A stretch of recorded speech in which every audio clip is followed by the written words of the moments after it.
আসসালামু আলাইকুম বাচ্চা কাচ্চারা, আশা করি সবাই ভালো আছো। তো এর আগে আমরা কেমিস্ট্রি দুইটা ক্লাস করছিলাম।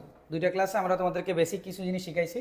আমরা চেষ্টা করছি যে রমজানে তোমাদের যে দাবিটা ছিল যে রমজানে ভাই আপনি আমাদের দুইটা করে ক্লাস নেন অথবা কেমিস্ট্রি ক্লাস দুইটা করে নেন, তাহলে আমাদের সিলেবাস শেষ করতে সুবিধা হবে এবং আমরা তাড়াতাড়ি সিলেবাস শেষ করতে পারবো।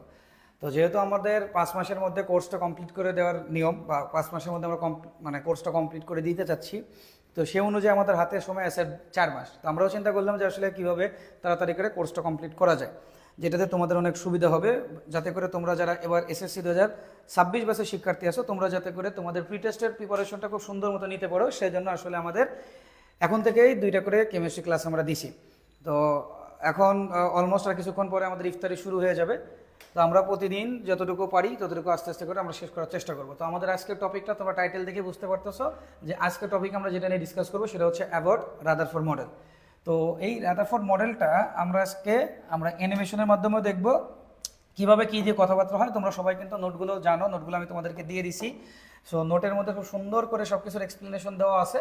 তো ওই জায়গা থেকে আমরা সব কিছু লিখবো। বাট রাদারফোর্ডের যে মডেলটা আছে, রাদারফোর্ডের মডেলটাকে বলা হয় সোলার সিস্টেম অ্যাটম। বিজ্ঞানীর আর্নেস্ট রাদারফোর্ড সর্বপ্রথম তার এই মডেলটা উনি যখন দেন, রাদারফোর্ডের এই মডেলটা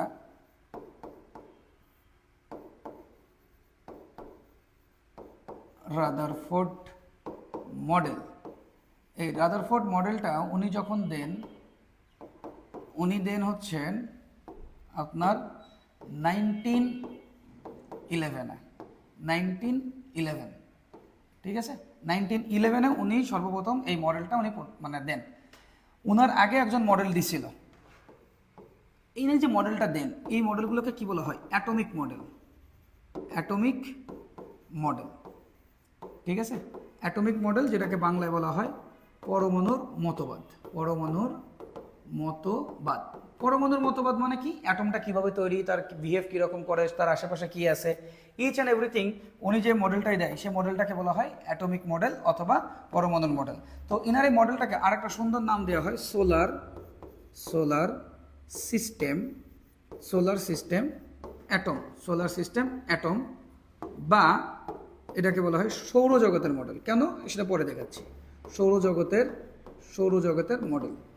তো ওনার এই মডেলটা উনি দেন কত সালে? 1911 সালে। রাদারফোর্ডের আগেও পরমাণু মডেল সম্পর্কে আরেকজন একটা মডেল দেন, তার নাম হচ্ছে sir J J Thomson. J J Thomson যে মডেলটা দেয় সেই মডেলটাকে বলা হয় কি? প্লাম পুডিং মডেল, ঠিক আছে। Plum pudding model.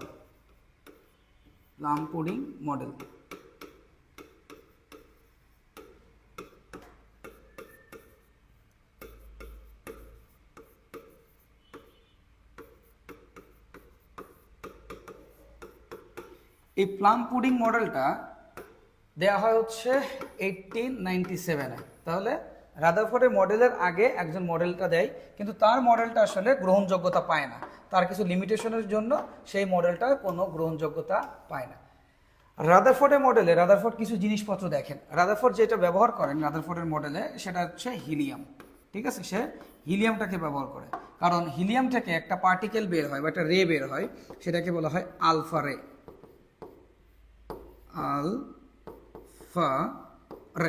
তাহলে রাদারফোর্ড কোন রেটাকে ব্যবহার করে? আলফা রে। আলফা রে কোন জায়গা থেকে আসে? আলফা রে হচ্ছে আমাদের হিলিয়াম থেকে আসে।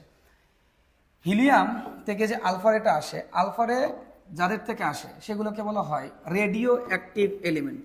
রেডিও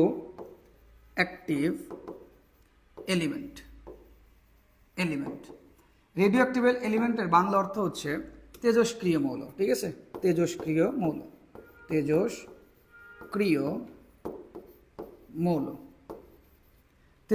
মৌলর অর্থ হলো কিছু এলিমেন্ট থেকে আলফা, বিটা এবং গামা রশ্মি বের হয়। তো যে এলিমেন্টগুলো থেকে আলফা রশ্মি, বিটা রশ্মি এবং গামা রশ্মি বের হয় সেইগুলোকে বলা হয় তেজস্ক্রিয় মৌল অথবা আমাদের রেডিও অ্যাক্টিভ এলিমেন্ট। তো এরকম একটা এলিমেন্টসের থেকে যে আলফা রেটা ব্যবহার করা হয় এবং এই আলফা রেটাকে ব্যবহার করে রাদারফোর্ড একটা মডেল দেয়, সেই মডেলের নাম হচ্ছে সোলার সিস্টেম অ্যাটম বা রাদারফোর্ডের অ্যাটমিক মডেল। কিন্তু রাদারফোর্ডের অ্যাটমিক মডেলের কিন্তু আসলে ভিত্তি নাই, এগুলো আসলে আমরা এখন ডিসকাস করব। তো ইতিমধ্যে আমি তোমাদেরকে বুঝাই দিয়েছি যে আজকে আমাদের ডিসকাশনের বিষয়টা কি হচ্ছে, এটা তোমরা সবাই বুঝতে পারতেছো। তো আমরা প্রথমে আগে একটা জিনিস দেখি। আমি আগে তোমাদেরকে একটু দেখি যে গ্রুপে সব কিছু কে কে আসছো, যুক্ত হয়ে গেছো কে কে, ক্লাসগুলো কারা কারা করতেছে একটু দেখি।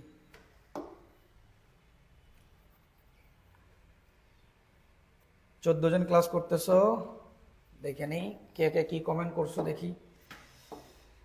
বায়োলজির দ্বিতীয় অধ্যায়ের কয়টা ক্লাস নেওয়া হয়েছে স্যার, প্লিজ একটু বলবেন। বায়োলজির দ্বিতীয় অধ্যায়ের অলমোস্ট কয়েকটা ক্লাস নেওয়া হয়েছে। মনোয়ারা বেগম স্যার, আমি নোট পাইনি, আজকে আবার নোট গ্রুপে নোট দিয়ে দিব স্যার, হোয়াটসঅ্যাপে অ্যাড করে দেন। মির্জা গোলাপ, তোমার হোয়াটসঅ্যাপ থেকে কি বের করা হয়েছে নাকি?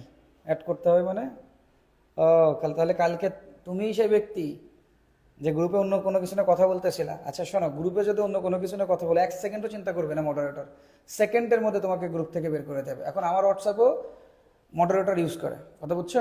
কারণ আমি আমার হোয়াটসঅ্যাপ থেকে যদি কোনো SMS যায়, যেটা আমার থেকে যায় ম্যাক্সিমাম সময় দেখবে যে যদি কোনো ইংলিশে কোনো SMSগুলো যায় সেগুলো আমি দিই, আর ম্যাক্সিমাম সময় বাংলা থেকে যদি কোনো কিছু দেয় তাহলে মডারেটররা দিয়ে দেয়। সো মডারেটর বের করে দিলে এখানে কিছু করার থাকে না, এবং আমি বলে দিব তোমাকে আবার অ্যাড করে দেওয়ার কথা বলে দিব, অবশ্যই বলে দিব। তুমি আমাকে মনে হয় SMS দিছিলা, তো আমি চেষ্টা করব যে তোমাকে আবার জন্য গ্রুপে অ্যাড করে দেয়। বাট গ্রুপে আমাদের বিষয় ব্যতীত অন্যান্য কোনো কথা হবে না। অন্যান্য কোনো কথা বলতে তোমার ভালো মন্দ কারো জিজ্ঞেস করার দরকার নাই। তুমি এখানে প্রেম আলাপ করতে আসো নাই, তুমি এখানে পড়াশোনা করতে আসো। আমি বারবারই বলছি যে আমার প্রতিষ্ঠানটা হচ্ছে এই ইয়ারকি ফাজলামোর জায়গা না। এখানে 5টা বাচ্চা পড়াবো আমি, বাট 5টা বাচ্চাকে আমি পড়ানোর জন্য প্ল্যাটফর্মটা খুলছি, বা পড়ানো হচ্ছে আমার মেন মানে উদ্দেশ্য, আমার এইমটা হচ্ছে পড়ানো। ওই অন্যান্য প্ল্যাটফর্মের মতো এখানে নাচ গানা করে বাচ্চারা কৌতুক বলে নিজে একটু অভিনয় করে আমি আসলে ওইভাবে আমার দ্বারা হয়ও না, আমি পারবো না। আমি পড়াইতে পারি, সো যেই জিনিসটা দিয়ে আমি পড়াই মানে পারবো, আমি পড়াইতে পারি, সেই জিনিসটা দিয়ে আসলে আমি বাচ্চাকে পড়ানোর চেষ্টা করবো। ঠিক আছে স্যার, আমিও নোট পাই নাই। নোট বলতে আমরা তোমাদেরকে নোট বলতে আমরা PDF আকারে যেগুলো সেগুলো দিয়ে দেবো। ঠিক আছে, PDF আকারে সব কিছু পেয়ে যাবে। আচ্ছা, বায়োলজি দ্বিতীয় অধ্যায়ের কয়টাগুলো স্যার, আমিও নোট পাইনি, সবই দিয়ে দিব। PDF আকারেও যদি এখনো না দিয়ে থাকি গ্রুপে, তাহলে অবশ্যই আজকে আমি তোমাদেরকে গ্রুপে নোট দিয়ে দেবো, কোনো টেনশন নাই। শুধু একটা SMS দিবা যে স্যার চ্যাপ্টার 3 নোটটা আমাদেরকে দেন। আমরা সবগুলো চ্যাপ্টারের নোট আমার অলরেডি দেখো, প্রত্যেকটা চ্যাপ্টারের নোট কিন্তু কমপ্লিট, আমরা তোমাদেরকে দিয়ে দেবো, সমস্যা কি? এই যে সমস্যা নেই তো।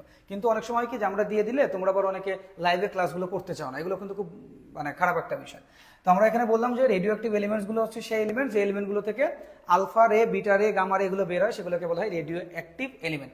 তো এই রেডিও অ্যাক্টিভ এলিমেন্টের মধ্যে এই যে আলফা রে, এই আলফা রেটাকে ব্যবহার করেন কে? বিজ্ঞানী আর্নেস্ট রাদারফোর্ড। ঠিক আছে, আর্নেস্ট রাদারফোর্ড কত সালে ব্যবহার করেন? 1911 সালে। তখন তিনি একটা মডেল দেন, তার এই মডেলটাকে বলা হয় অ্যাটমিক মডেল, রাদারফোর্ডের অ্যাটমিক মডেল। তো রাদারফোর্ডের অ্যাটমিক মডেলে রাদারফোর্ড আসলে কি দেখতে পান, এটা আমরা একটু ডিসকাস করবো যে রাদারফোর্ডের অ্যাটমিক মডেলে রাদারফোর্ড আসলে কি দেখতে পান। তো রাদারফোর্ড চিন্তা করলো যে এই পৃথিবীতে যে অ্যাটমগুলো আছে, তো অ্যাটমগুলো তো একটা মডেল আছে, তাই না? তো এই মডেলটাকে উনি চিন্তা করছে যে এই মডেলটা যে ইলেকট্রন, প্রোটন, নিউট্রন আছে, আমরা কিন্তু অলরেডি পড়ছিলাম যে ইলেকট্রন, প্রোটন, নিউট্রন এগুলো হচ্ছে পার্মানেন্ট বা স্থায়ী কণিকা, পার্মানেন্ট পার্টিকেল অথবা স্থায়ী কণিকা। তো এই যে পার্মানেন্ট পার্টিকেল বা স্থায়ী কণিকা, এই জায়গায় এই স্থায়ী কণিকার মধ্যে ইলেকট্রন, প্রোটন, নিউট্রন আছে।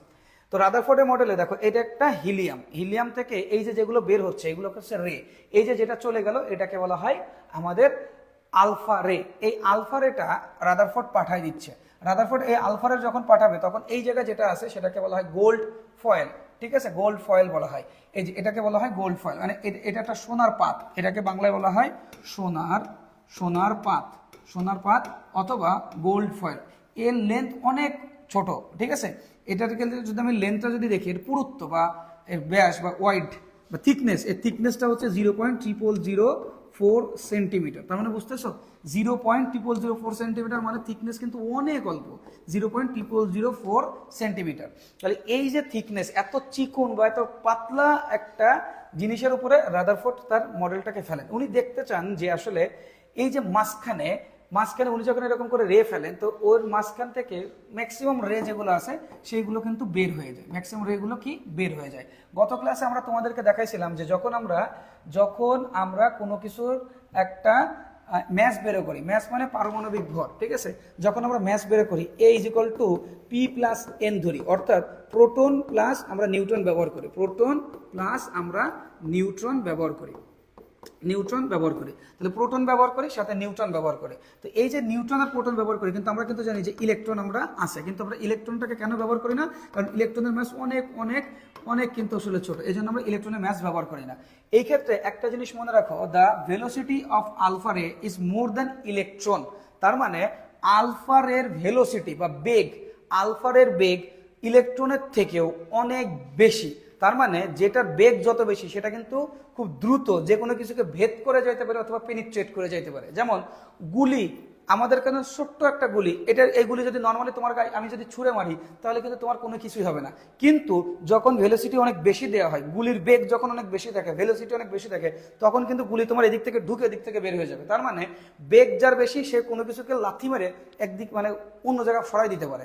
তো আমি যদি মনে করো এইখানে একটা, আমি যেহেতু বললাম যে আমাদের ইলেকট্রন যে এখানে মনে করো ইলেকট্রন আছে, আর এদিক থেকে আমি এদিক থেকে মনে করো আমি হচ্ছে এই যে আলফারে আসতেছে, তাহলে আলফারের ভেলোসিটি এত বেশি যে এটাকে লাথি মেরে এই জায়গা থেকে এই পাশে সরাই দিতে পারে। তার মানে আমি যদি কোনো জায়গায় দেখি যে না এইখান থেকে আলফারের যে আবার সেটা অন্যদিকে চলে যাচ্ছে, মানে এদিকে চলে যাচ্ছে অথবা এদিকে ভেদ করে চলে যাচ্ছে, পেনিট্রেট করে চলে যাচ্ছে, তার মানে আমি বুঝতে পারি কি যে অবশ্যই ওই জায়গায় হালকা কোনো কিছু বা যার ম্যাস অনেক অল্প সেই জিনিসটাই আছে। তো রাদারফোর্ডের মডেলে রাদারফোর্ড যখন আলফারে ব্যবহার করেন তখন ব্যবহার করে তিনি এই রেটাকে সোনার পাতে ব্যবহার করেন। সোনার পাত মানে এই যে গোল্ড ফয়েলে তিনি রেগুলোকে ফেলেন। রেগুলোকে ফেলার মধ্যে তিনি দেখতে পান যে এই জায়গায় যখন রেগুলো যাচ্ছে, দেখো একটু খেয়াল করে দেখো, রেগুলো যখন যাচ্ছে আর এর চারপাশে এই যে রেড চারপাশে একটা জিনিস বোঝাই দিই, এই রেড চারপাশে যেগুলো আছে এটাকে বলা হয় জিঙ্ক সালফেট। এটাকে কি বলা হয়? Zinc sulphate. এই যে জিঙ্ক সালফেট যে প্রলেপটা এই চারপাশে ব্যবহার করা হয়েছে, কেন ব্যবহার করা হয় জিঙ্ক সালফেটটা? কারণ যাতে আইডেন্টিফাই করা যায় যে না গোল্ড ফয়েল আসলে রেগুলো পড়তেছে, যখন রেগুলো দিক থেকে ভেদ করে এই পাশে চলে যাবে জিঙ্ক সালফেটের এই যে তোমার ইলেকট্রোপ্লেটিং মানে প্লেটিং এর উপরে, মানে এটা কি জিঙ্ক সালফেট, এই জিঙ্ক সালফেটের উপরে রে এই জায়গা থেকে এখানে যখন যে পড়বে তখন এখানে একটা রিফ্লেকশন দেখাবে, তখন ওই রিফ্লেকশন দেখে আমরা বুঝতে পারবো যে না এই জায়গায় ইলেকট্রন মানে আমাদের আলফা রেটা আসছে। আমি দেখাচ্ছি, দেখো দেখছো এখান থেকে আমি রে দিচ্ছি, যখন রে দিচ্ছি তখন দেখো একটু খেয়াল করে দেখো এই জায়গাটায় একদম সে কিন্তু সুন্দর মতো করে এটা স্প্লিট হয়ে মানে ভাগ হয়ে সুন্দর করে কিন্তু আসলে এই যে জিঙ্ক সালফেট যে প্রলেপ আছে সে প্রলেপের মধ্যে কিন্তু পড়তেছে। তার মানে এই জায়গায় যখন পড়তেছে এই জায়গায় ওই দেখো একটা ইন্ডিকেশন দিচ্ছে, ঠিক আছে, যে না আসলে রে গুলো আসতেছে। দেখো রে গুলো কিন্তু এদিকে যাচ্ছে এইভাবে যাচ্ছে, তখন এই যে ডিফ্লেক্ট মানে কি তুমি বুঝতে পারবা ওই পিছন থেকে দেখে এই যে দেখছো এটা দেখে তুমি বুঝতে পারতেছো যে না আসলে রে গুলো আসতেছে। তো তিনি যে রে গুলো আসতেছে সেগুলো তো খালি চোখে দেখা যায় না, তো সেইগুলোকে ডিটেক্ট করার জন্য চিহ্নিত করার জন্য তিনি চারপাশে একটা জিঙ্ক সালফেটের একটা আবরণ বা একটা কাভারিং তিনি আসলে ব্যবহার করেন, ঠিক আছে। তো কাভারিংটা যখন তিনি ব্যবহার করতেছেন তখন তিনি এই অবজারভেশন দেখে রাদারফোর্ড আসলে কি বোঝেন যে এইখান থেকে যখন রে গুলো চলে যাচ্ছে তখন উনি বোঝেন যে যতগুলো আমি রে পাঠাইছি এই রে গুলো ম্যাক্সিমাম গুলো আসলে এক জায়গা থেকে ভেদ করে আর এক জায়গায় চলে যাবে, মানে সে গোল্ড ফুয়েলটা আছে না গোল্ড ফুয়েলটাকে পার করে এদিকে চলে যাচ্ছে, কিছুটা এদিকে চলে যাচ্ছে, কিছুটা এদিকে চলে যাচ্ছে, কিছুটা এদিকে চলে যাচ্ছে, কিছুটা এদিকে চলে যাচ্ছে, কিছুটা এদিকে যাচ্ছে, আবার এদিকে যাচ্ছে, এদিকে যাবে, মানে বিভিন্ন দিকে সে ছড়াই ছিটায় চলে যাচ্ছে। নেক্সট দেখছো এই যে most of the fast moving alpha particle passed through out the gold foil, মানে সব থেকে তারা খুব সুন্দর মতো পাস করে যাইতে পারে।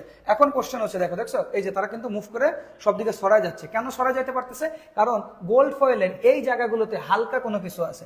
যদি ধরো আমি এইখানে এরকম করে একটা জিনিস দিলাম, এই যে এই জায়গাটা দেখো একটু খেয়াল করো, এই যে এই জায়গাটায় আমি এদিক থেকে ইলেকট্রন দিলাম, তাহলে ইলেকট্রন এদিক থেকে সোজা এদিকে চলে গেল, তার মানে এই জায়গাটাই এমন কোনো কিছু ছিল যারা লাথি মেরে আমি চলে যেতে পারছি। তাহলে এই জায়গাটায় যে জিনিসটা ছিল সেটা হচ্ছে ইলেকট্রন ছিল, যেখানে যেটা ছিল সেটাকে আমরা বলবো কি ইলেকট্রন, তার মানে এখানে ইলেকট্রন ছিল। আবার এই দিক থেকে এরকম করে সে কিন্তু চলে গেছে, এদিক থেকে এইভাবে কিন্তু সে চলে গেছে, দেখছো এদিক থেকে এইভাবে কিন্তু সে সুন্দর মতো করে কিন্তু সে চলে গেছে, এই যে এভাবে কিন্তু সুন্দর মতো করে সে চলে যেতে পারছে। কারণ এইসব জায়গাগুলোতে এর ভেলোসিটি কি এর বেগ অনেক বেশি ছিল, আর এই জন্য এই জায়গাগুলোতে ইলেকট্রন যখন ছিল ইলেকট্রন তো হালকা জিনিসকে ভেদ করে কিন্তু চলে যাওয়া সম্ভব। কিন্তু আমি একটু খেয়াল করে দেখো তো, এই যে আমি যেখানে এখন মারতেছি অর্থাৎ বোর্ড, এই বোর্ডে কি, বোর্ডটা কিন্তু একটা ভারী জিনিস, তাহলে ভারী জিনিস কি আমি এটা কি ভেদ করে যেতে পারবে না। আমি যদি আর একটা জিনিস তোমাদেরকে বোঝানোর চেষ্টা করি তাহলে তোমরা বুঝতে পারবো। মনে করো এটা একটা পেপার, এই পেপারের থিকনেস কিন্তু অল্প, এই জন্য পেন কিন্তু সোজা, এই দেখো এটাকে ভেদ করে কিন্তু চলে যেতে পারে, মানে পেনিট্রেট করে চলে যেতে পারে। কিন্তু আমাদের যদি আমি এই ফোনের কথাই বলি, আমার সামনে যে ফোনটা আছে এই ফোনের কথা যদি আমি বলি, এটা কিন্তু আর ভেদ করে যাওয়া সব পসিবল না বা সম্ভব না, ঠিক আছে।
আচ্ছা, তোমাদের গ্রুপে কিছু প্রবলেম হচ্ছে।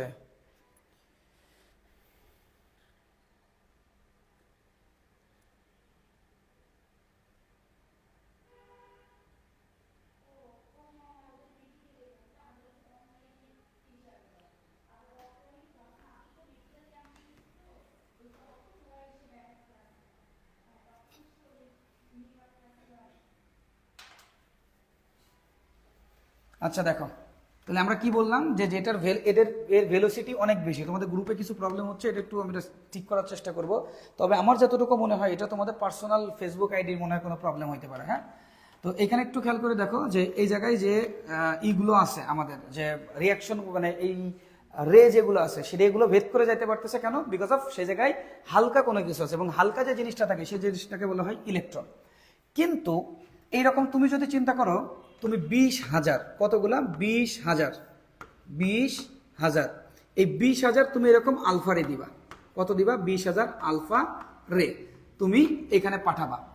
এই যে গোল্ড ফয়েলে তুমি 20,000 আলফা রে পাঠাবা, তার মধ্য থেকে একদম সেন্টার পজিশনে, একদম সেন্টার পজিশনে একটা ইলেকট্রন থাকবে, যে ইলেকট্রনটা ভেদ করে যাইতে পারবে না। তখন সেটা আবার ব্যাক করবে, যে দিক থেকে যাচ্ছিল ওই দিকে আবার কি করবে, সেটা ব্যাক করবে। তোমরা যদি একটু দেখো তাহলে এই জায়গাটায় দেখো, এই যে এই জিনিসটা, এইটা দেখো, দেখছো, এই যে এই জিনিসটা কিন্তু দেখো ব্যাক করবে, একটারে ব্যাক করবে, একদম যেটা সেন্টারে পজিশনে থাকবে সেই একটারে কিন্তু আসলে ব্যাক করবে। এই জায়গায় যদি একটু দেখো, এখানে বলতেছে একটা হচ্ছে 1200টার মধ্যে একটা, কিন্তু তোমরা যখন ইন্টারে উঠবে তখন তোমাদের বইতে যেটা দেওয়া থাকবে, ওই দেখো যেটা চলে যাওয়ার কথা ছিল কিন্তু ওটা না যে আবার ওই দিকে ব্যাক করতেছে। এখানে বলতেছে 12,000-এর মধ্যে একটা, কিন্তু যখন তুমি ইন্টারে উঠবে তখন বলা থাকবে যে প্রতি 20,000-এর মধ্যে একটারে আবার ব্যাক করবে। তখন উনি চিন্তা করলো যে আসলে এটা ব্যাক করে কেন, এটা তো ব্যাক করার কথা না। তার মানে অবশ্যই একদম সেন্টার পজিশনে ভারী কোনো কিছু আছে। তো ভারী কোনো কিছু অর্থে আমরা জানি যে একটা সেলের ভিতরে, একটা সেল, এই সেলের মধ্যে ভারী জায়গাটাকে একদম সেন্টার পজিশনে যেটা থাকে সেটাকে বলা হয় নিউক্লিয়াস। সেটাকে কি বলা হয়, নিউক্লিয়াস। এবং সেলের, আমরা যদি নর্মালি আমাদের বডির সেল বা কোষের কথা চিন্তা করি, এটার অ্যারাউন্ড 10 থেকে 15% সব থেকে বেশি জায়গা যেটা দখল করে, তুমি যদি একটু খেয়াল করে দেখো, এই দেখো সব থেকে বেশি জায়গা দখল করতেছে কে, nucleus.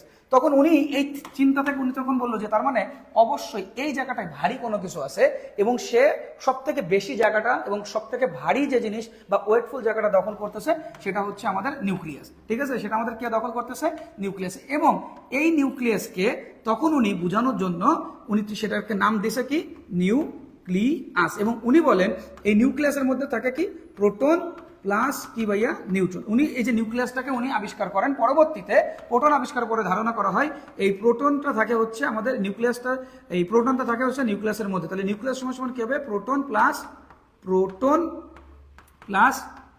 Neutron, proton plus neutron. কথা বোঝাতে পারছি? তাহলে প্রোটন আর নিউট্রন কোথায় থাকবে, প্রোটন আর নিউট্রন থাকবে হচ্ছে আমাদের নিউক্লিয়াসের মধ্যে। কথা ক্লিয়ার? এই যে নিউক্লিয়াসটা, এই যে নিউক্লিয়াসের কথা যে বলে, এই নিউক্লিয়াসের কথাটা কে বলে? এই নিউক্লিয়াসের কথা বলে হচ্ছে বিজ্ঞানী রাদারফোর্ড। তিনি বলেন যে একটা সৌরজগতে পৃথিবী, মনে করো আমরা যখন আমাদেরকে দেখানো হয়েছে তখন ছোটবেলাতে এরকম করে বলতো যে এটা হচ্ছে সূর্য, তো সূর্যের চারপাশে ঘোরে কে? সূর্যের চারপাশে ঘোরে হচ্ছে পৃথিবী, এটা হলো সূর্য। আর সূর্যের চারপাশে কে ঘোরে? পৃথিবী ঘোরে। ঠিক রাদারফোর্ড বলতেছে যে একদম সেন্টার পজিশনে থাকে হচ্ছে নিউক্লিয়াস, সেন্টার পজিশনে থাকে নিউক্লিয়াস, আর নিউক্লিয়াসকে চারিদিকে সেন্টারে রেখে এভাবে ঘুরতে থাকে যেটা, সেটা হচ্ছে ইলেকট্রন। তাহলে এইটা হচ্ছে ইলেকট্রন, ওইটা মনে করো ইলেকট্রন। এই ইলেকট্রনটা এইভাবে নিউক্লিয়াসকে সেন্টারে রেখে চারিদিকে ঘোরে। পৃথিবী যেরকম সূর্যকে সেন্টারে রেখে চারিদিকে ঘোরে, ঠিক একই রকম ভাবে উনি বলতেছে যে এই জায়গায় যে আমাদের যে নিউক্লিয়াস আছে, এই নিউক্লিয়াসকে সেন্টারে রেখে আমাদের ইলেকট্রনটা ঘুরতেছে। উনি যেহেতু সৌরজগতের অর্থাৎ আমাদের সূর্যের সাথে বা সোলার সিস্টেমের সাথে এটাকে কল্পনা করছে, তুলনা করছে, কম্প্যারিজন করছে, এই জন্য এই মডেলটাকে বলা হয় সোলার সিস্টেম অ্যাটম। ঠিক আছে? তাহলে রাদারফোর্ডের মডেলটাকে কি বলা হবে? সোলার সিস্টেম অ্যাটম বা সৌরজগতের মডেল। কেন? কারণ পৃথিবী যেরকম সূর্যের চারিদিকে কেন্দ্র করে ঘোরে, ঠিক একই রকম ভাবে ইলেকট্রনও আমাদের নিউক্লিয়াসকে সেন্টারে চারিদিকে রেখে, মানে সেন্টারে রেখে চারিদিকে ঘুরতেছে, এই জন্য এটাকে বলা হচ্ছে সোলার সিস্টেম অ্যাটম। তো রাদারফোর্ড বলছে যে প্রতি আমাদের 20,000-এর মধ্যে একটা আলফারে পিছনের দিকে ব্যাক করে। কেন ব্যাক করে? কারণ অবশ্যই ওই জায়গায় ভারী কোনো কিছু আছে, সো ভারী কোনো কিছু থাকার জন্য ওই জায়গা থেকে রেট আরো ব্যাক করে আসতেছে। ঠিক আছে? এটা একটু তোমরা পড়ে নিও। দেখো যতটুকু আমি তোমাদের বলছি এতটুকু তোমাদের ক্লিয়ার হয়েছে কিনা আমাকে একটু তাড়াতাড়ি বলে ফেলো, যে যতটুকু তোমাদেরকে বলছি তোমরা অতটুকু বুঝছো কিনা। ফার্স্ট,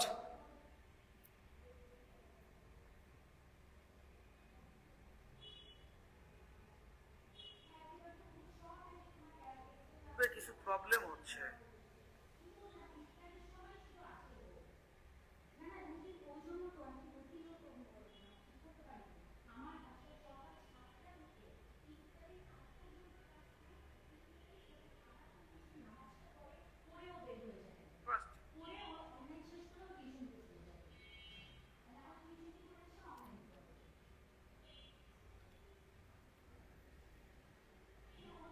স্যার রসায়নের জনককে অ্যান্টনি ল্যাভয়েসিয়ে। অ্যান্টনি ল্যাভয়েসিয়ে হচ্ছে আধুনিক রসায়নের জনক।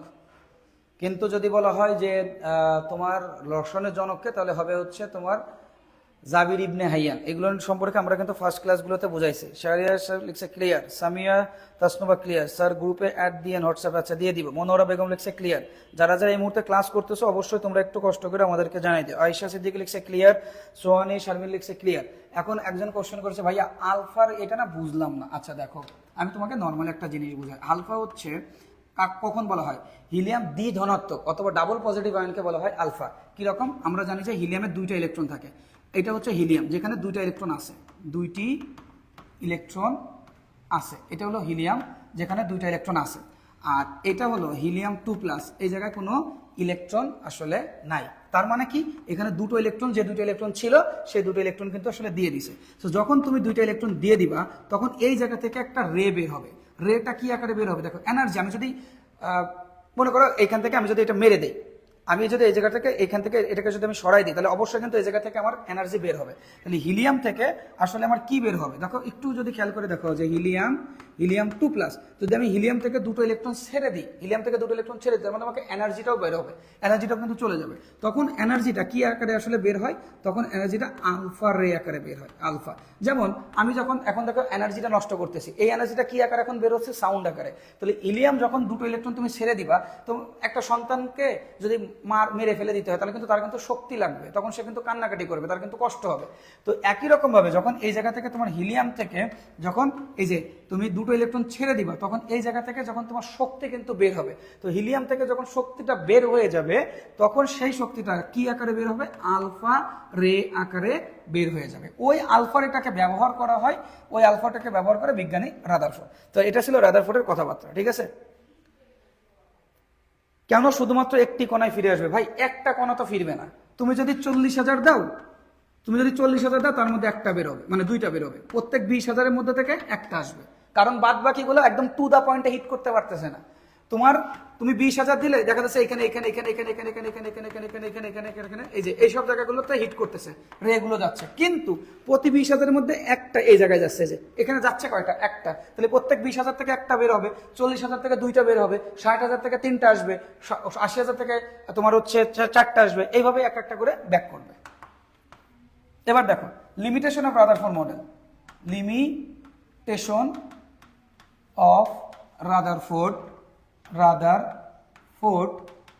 Model, limitation of Rutherford model. Rutherford মডেলের লিমিটেশনটা কি?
সবগুলোর ঠিক আছে। জিনাত সুলতানা, ঠিক আছে। আমি একটু অন্য কাজে একটু পার্সোনাল করতেছিলাম, কথা বলছিলাম, এই জন্য শুনতে পাই না। Limitation of Rutherford model. Rutherford মডেলের প্রথম যে লিমিটেশন, দেখো আমি মানুষ, তুমি যদি আমাকে কম্পেয়ার করতে চাও তাহলে অবশ্যই একটা মানুষের সাথে কম্পেয়ার করবে।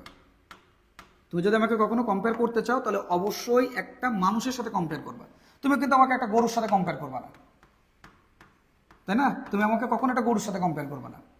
তাহলে তুমি এখানে ইলেকট্রন, প্রোটন, নিউট্রন, এই যে তাই, এই জায়গায় নিউট্রনের কোনো চার্জ নাই, মেনে নিলাম, কিন্তু ইলেকট্রনের কিন্তু একটা চার্জ আছে, সেটা নেগেটিভ। প্রোটনের একটা চার্জ আছে, যেটা পজিটিভ।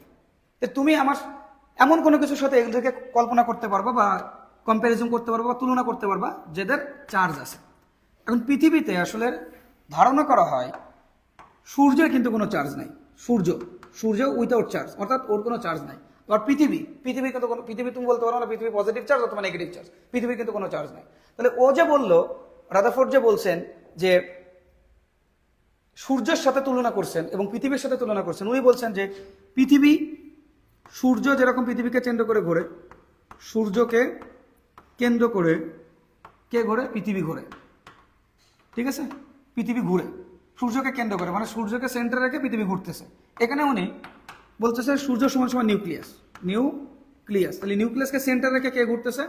আর্থ ঘুরতেছে। তাহলে নিউক্লিয়াস সমান সমান এখানে কি বলতেছে? মানে সূর্য। আর ইলেকট্রন সমান সমান হচ্ছে পৃথিবী। তাহলে ইলেকট্রনকে সেন্টারে রেখে আমি চারিদিক থেকে ঘুরতেছি। আমি চারিদিক থেকে ঘুরতেছি। তাহলে আমি আসলে কি? আমি হলাম ইলেকট্রন, মানে এই সেন্টারে থাকে নিউক্লিয়াস, আর চারিদিকে যেটা ঘুরতেছে সেটা হচ্ছে ইলেকট্রন। তো তুমি নিউক্লিয়াসের অবশ্যই কিন্তু একটা চার্জ আছে, নিউক্লিয়াসের চার্জ পজিটিভ, আর ইলেকট্রনের চার্জ কি? নেগেটিভ। এখানে পৃথিবীর কোনো চার্জ নাই, সূর্যের কোনো চার্জ নাই। তাহলে ও যে কম্পারিজনটা করলো এটা ঠিক না, এটা অবশ্যই ভুল। এটা হচ্ছে রাদারফোর্ডের মডেল প্রথম লিমিটেশন। দ্বিতীয় লিমিটেশন হচ্ছে, আমরা যদি ম্যাক্সওয়েলের থিওরি জানি, ম্যাক্সওয়েলের যে থিওরি, ম্যাক্সওয়েলের থিওরিটা আসলে কি? ম্যাক্সওয়েলের থিওরিটা হলো, যদি তুমি এ অবস্থানে থাকো, দেখো তুমি এখন এ অবস্থানে আসো, তুমি বি অবস্থানে যাবা। কোথায় আসো তুমি? এতে। তুমি যাবা কোথায়? বিতে। তুমি যদি এ অবস্থান থেকে তুমি যদি বি অবস্থানে যাইতে চাও, আবারও বলতেছি, তুমি যদি এই অবস্থান থেকে তুমি যদি বি অবস্থানে যাইতে চাও, অথবা তুমি যদি যাও, আমি যদি মনে করো এখান থেকে মুভ করি, কতক্ষণ পর্যন্ত আমি মুভ করতে পারবো? যতক্ষণ পর্যন্ত আমার শক্তি থাকবে অথবা এনার্জি থাকবে। তো ম্যাক্সওয়েল বলতেছে যদি কোনো বস্তু তার জায়গার পরিবর্তন করে, যদি কোনো বস্তু তার জায়গার পরিবর্তন করে, দেখো যদি কোনো বস্তু তার জায়গার পরিবর্তন করে, অর্থাৎ এ থেকে মনে করো আমি বিতে গেলাম, তাহলে আমি যখন যদি এ থেকে বিতে যাই, অর্থাৎ আমি যদি জায়গার পরিবর্তন করি, তাহলে আমি কিন্তু আমার বডিতে যে এনার্জি আছে সেই এনার্জি লস করব, এনার্জি লস হবে, অর্থাৎ এনার্জি ক্ষতি হবে, এনার্জি ক্ষয় হবে, নষ্ট হবে, বেড়ে যাবে। এখন কথা হলো, তাহলে সেই এনার্জি গেল কই? সেই এনার্জিগুলো বই গেল। সেই এনার্জিটা ইলেকট্রন, ইলেকট্রনও যখন অরবিটকে কেন্দ্র করে ঘুরতেছে, এই যে এই যে এরকম করে, ও যেটা বলছে এই যে এইভাবে, তাহলে ইলেকট্রন যদি ম্যাক্সওয়েলের থিওরি যদি আমি ধরি, তাহলে ইলেকট্রন ঘুরতেছে, ঘুরতে ঘুরতে সে কিন্তু তার এনার্জি লস করতেছে, এবং এনার্জি লস করতে করতে একটা সময় পরে সে সেন্টারে চলে আসবে। তাহলে এনার্জি লস করতে করতে যদি সেন্টারে চলে আসে, তাহলে কি দেখো তো অরবিট কি আর থাকে না? এই যে কোনো অরবিটই আসলে আর থাকতেছে না। তাহলে কোনো যদি অরবিট না থাকে, তাহলে কি কোনো এলিমেন্ট থাকবে না? কারণ একটা এলিমেন্টের বা একটা মৌলের আমরা আকার নির্ধারণ করি তার অরবিট দিয়ে। যেমন সোডিয়াম, সোডিয়ামে প্রথম সেলে থাকে 2টা, দ্বিতীয় সেলে থাকে 8টা, পরবর্তী সেলে থাকে 1টা, অর্থাৎ এই ক্ষেত্রে এর কয়টা অরবিট আছে? এই ক্ষেত্রে এর অরবিট আছে টোটাল 3টা।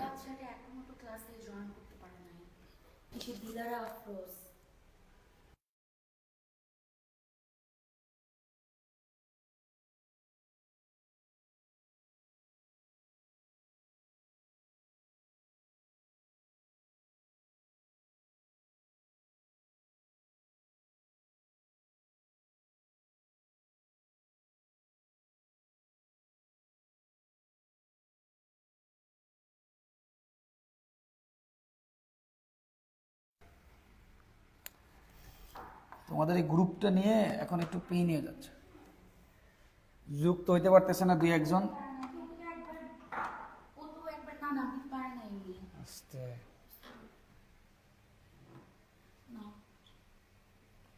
ওনারে বলো যে আমি ক্লাস শেষ করে ওনারে ফোন করে ওনার গ্রুপে অ্যাড করে দেওয়া হবে। ওনার আইডি থেকে প্রবলেম হচ্ছে, ওনার সবার কারুর তো হচ্ছে না, ওনার হচ্ছে।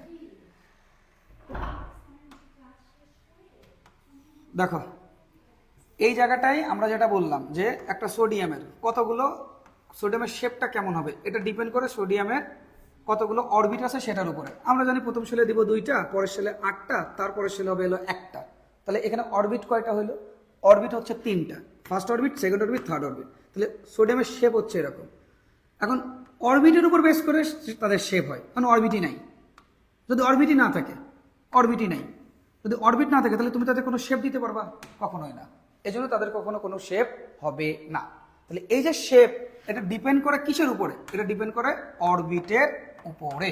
কিসের উপর ডিপেন্ড করবে ভাইয়া? অরবিটের উপর ডিপেন্ড করে। তাহলে রাদারফোর্ডের মডেলে রাদারফোর্ড কিন্তু কোনো অরবিটই দেখায় নাই।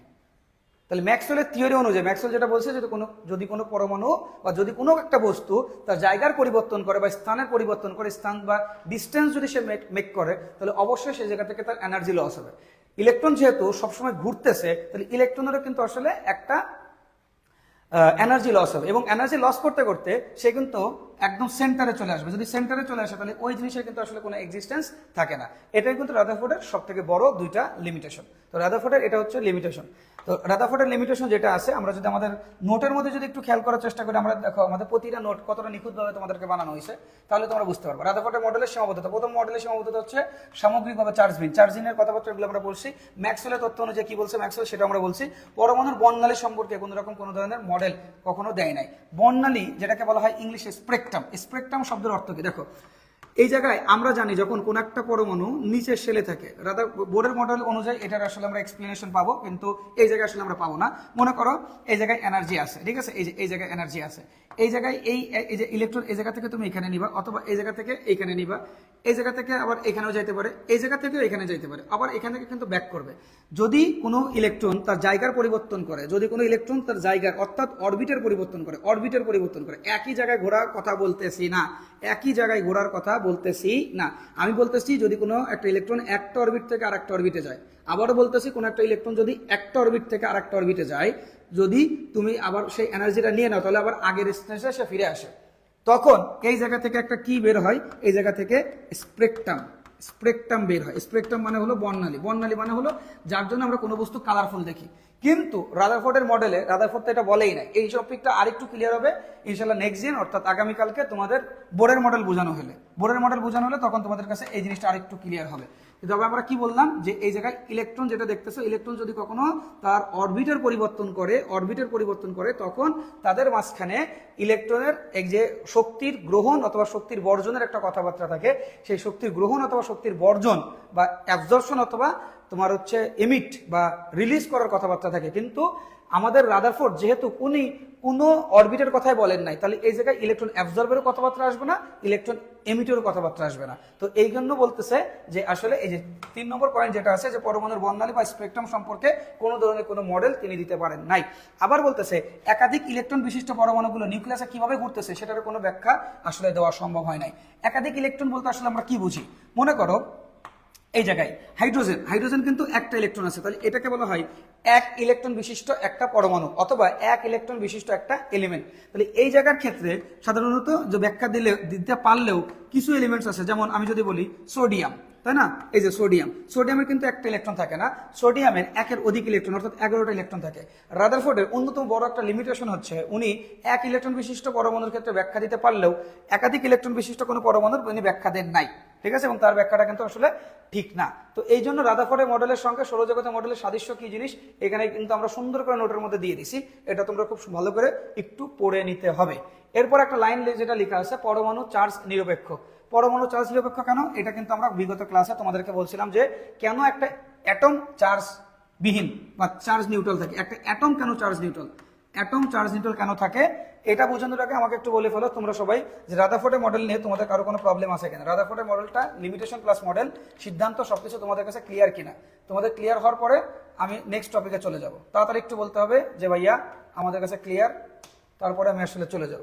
যদি কোনো কোশ্চেন থাকে সেটাও আমাকে বলো।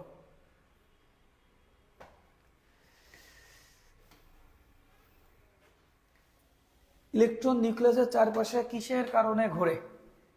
ইলেকট্রন নিউক্লিয়াসের চারপাশে ঘোরে, আচ্ছা বলতেছি।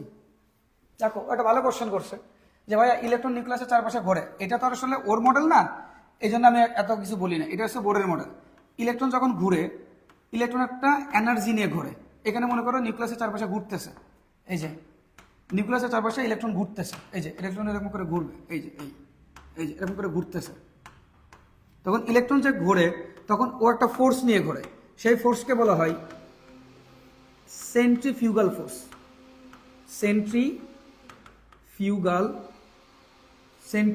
ফোর্স। এটা ফোর্সের কারণে ঘোরে, সেন্ট্রিফিউগাল ল হবে কিন্তু দিয়ে দিস না, ল সেন্ট্রিফিউগাল ফোর্স। সেন্ট্রিফিউগাল ফোর্সের বাংলা অর্থ হচ্ছে কেন্দ্র বিমুখী আকর্ষণ বল, কেন্দ্র বিমুখী আকর্ষণ বল। আর এটা কোন চার্জ, এটা হলো পজিটিভ চার্জ, আর এখানে কোনটা আছে নেগেটিভ চার্জ। পজিটিভ চার্জকে সবসময় অ্যাট্রাক্ট করে, অর্থাৎ নিউক্লিয়াসের জন্য বা নিউক্লিয়াস কর্তৃক ইলেকট্রন কাটা আকর্ষণ করে, সেই ফোর্সটাকে বলা হয় সেন্ট্রিপেটাল ফোর্স। সেন্ট্রি শব্দের অর্থ হচ্ছে সেন্ট্রাম। সেন্ট্রি শব্দের অর্থ কি, সেন্ট্রাম মানে হলো কেন্দ্রে, তাহলে কেন্দ্রের দিকে যেহেতু পড়তেছে কেন্দ্রে। আর পেটাল শব্দের অর্থ হলো পতিত হওয়া মানে পড়ে যাওয়া, ঠিক আছে।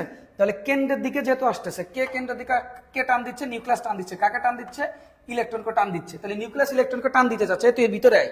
আবার ইলেকট্রন বলতেছে না আমি ভিতরে যাব না, আমি বাইরে থাকবো। তাহলে ইলেকট্রন যখন নিজ যে ফোর্সের কারণে ঘুরতে থাকে সেটাকে বলা হয় কি, সেটাকে বলা হয় হচ্ছে আমাদের সেন্ট্রিফিউগাল ফোর্স। আর যে ফোর্সের কারণে সে ভিতরে থাকে এটাকে বলা হয় সেন্ট্রিপেটাল ফোর্স। তাহলে একটা হলো সেন্ট্রিফিউগাল ফোর্স আর একটা হচ্ছে সেন্ট্রিপেটাল ফোর্স। সেন্ট্রিফিউগাল ফোর্স কোনটা, ইলেকট্রন যে ফোর্সের কারণে অরবিটালে ঘুরতে থাকে সেটাকে বলা হয় সেন্ট্রিপেটাল ফোর্স।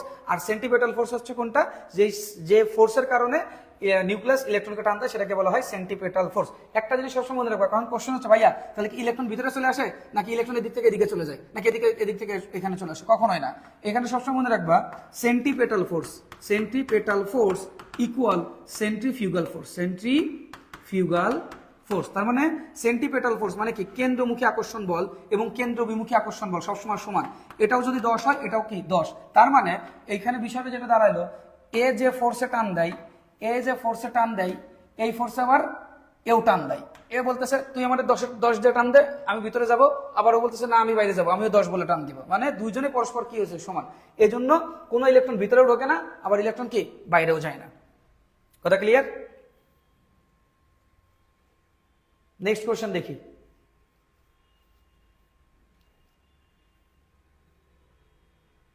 পারমাণবিক বর্ণালী কি ইনশাল্লাহ নেক্সট ক্লাসে বুঝতে পারবা। পারমাণবিক বর্ণালী কি ক্লিয়ার? বর্ণালীর টপিকটা আরেকবার বললে ভালো হয় ভাইয়া। বর্ণালীর টপিকটা বোর্ডের মডেলে বুঝতে পারবা, এখানে বুঝতে পারবা না, ঠিক আছে? অনেক টাইম লাগবে।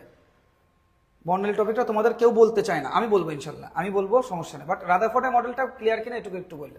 বর্ণালী মডেলটা আসলে এখানে না, বর্ণালী মডেলটা আসলে তোমার হচ্ছে বোর্ডের মডেলের সাথে নেক্সট দিন অর্থাৎ কালকে। সবাই একটু বলে ফেলো যে সবার কাছে কনসেপ্ট ক্লিয়ার কিনা, তাড়াতাড়ি বলতে হবে।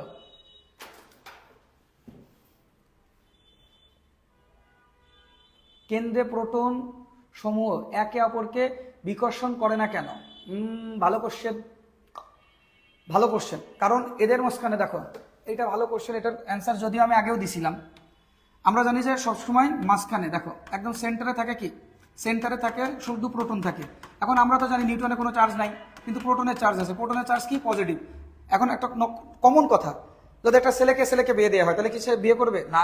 যদি একটা মেয়েদের বিয়ে দেওয়া হয় তাহলে কি বিয়ে করবে? না। তাহলে কে করে? ছেলে মেয়েকে বিয়ে করে। তার মানে অপোজিট চার্জের যে কোনো বস্তু পরস্পরকে আকর্ষণ করে। কিন্তু এই জায়গাটা একটু খেয়াল করে দেখাতো ভাইয়া, এই জায়গাটা শুধুমাত্র প্রোটন মানে পজিটিভ চার্জ আছে। এখন পজিটিভ চার্জ থাকলে তো এরা রিপালশন করার কথা ছিল, মানে বিকর্ষণ করে একজন আরেকজনের সাথে ভেঙে যাওয়ার কথা ছিল, কিন্তু সেটা তো আসলে করে না। কেন জানো? কারণ এদের মাঝখানে এই যে একটা প্রোটনের মাঝখানে যে অবস্থান করে সেটা হচ্ছে নিউট্রন। প্রোটন এবং প্রোটনের মাঝখানে কি অবস্থান করে? নিউটন অবস্থান করে। যার জন্য এই প্রোটন দুইজন পরস্পর খুব কাছাকাছি আসতে পারে না। আরেকটা জিনিস হচ্ছে এদের মাঝখানে, এই যে প্রোটনের মাঝখানে, এই যে আমাদের এই যে নিউক্লিয়াসের মাঝখানে এইখানে যেটা থাকে সেই জায়গাটাকে বলা হয় strong nuclear force. Strong nuclear force মানে কি? তাহলে প্রোটনের মধ্যে যে ফোর্সটা কাজ করে সেটাকে বলা হয় কি? স্ট্রং নিউক্লিয়ার ফোর্স, যেটাকে বাংলায় বলা হয় সবল নিউক্লিয় বল। সবল নিউক্লিয় বল। সবল নিউক্লিয় বল কি? যে বলটা পৃথিবীতে 4টা বল কাজ করে। সবল নিউক্লিয় বল, দুর্বল নিউক্লিয় বল বা উইক নিউক্লিয়ার ফোর্স, মানে তারপরে গ্র্যাভিটেশনাল ফোর্স, তারপরে হচ্ছে তোমার মানে মহাকর্ষ বল যেটাকে বলা হয়। তাহলে strong nuclear force, van der Waals force, তারপরে হচ্ছে তোমার এই যে কি যেন ধরু একটা কি আমি দেখো লিখে দিই, একটা হচ্ছে strong nuclear force, then weak nuclear force, gravitational force, ঠিক আছে? Gravitational force, van der Waals force. এই যে বলগুলো থাকে পৃথিবীতে সবথেকে শক্তিশালী বল কোনটা? সবথেকে শক্তিশালী বল হচ্ছে স্ট্রং নিউক্লিয়ার ফোর্স। আর সবথেকে দুর্বল বল কোনটা? সবথেকে দুর্বল বল হচ্ছে তোমার গ্র্যাভিটেশনাল ফোর্স বা মহাকর্ষ বল। এবার আরো আছে ইলেকট্রোম্যাগনেটিক ফোর্স কোনগুলো? যেগুলো ম্যাগনেটের সাথে কানেকশন করে, অর্থাৎ অপোজিট চার্জের দুটো বস্তুর মধ্যে যে আকর্ষণ বল কাজ করে সেটাকে বলা হয় ইলেকট্রোম্যাগনেটিক ফোর্স। এটা বুঝবা না, এটা আমি পরে বুঝাই দিব। অপোজিট দুটো বস্তুর মধ্যে, আচ্ছা বুঝাই দিই এখনই। মনে করো একটা ইলেকট্রন, এটার কিন্তু এটা হচ্ছে প্রোটন, আর ইলেকট্রনের চার্জ কি? নেগেটিভ। তাহলে একটা অপোজিট চার্জের দুটো বস্তুর মধ্যে যে ফোর্সটা কাজ করে সেটাকে বলা হয় কি? Electromagnetic force. আমরা অনেকে এটাকে ভুলভাল বুঝি।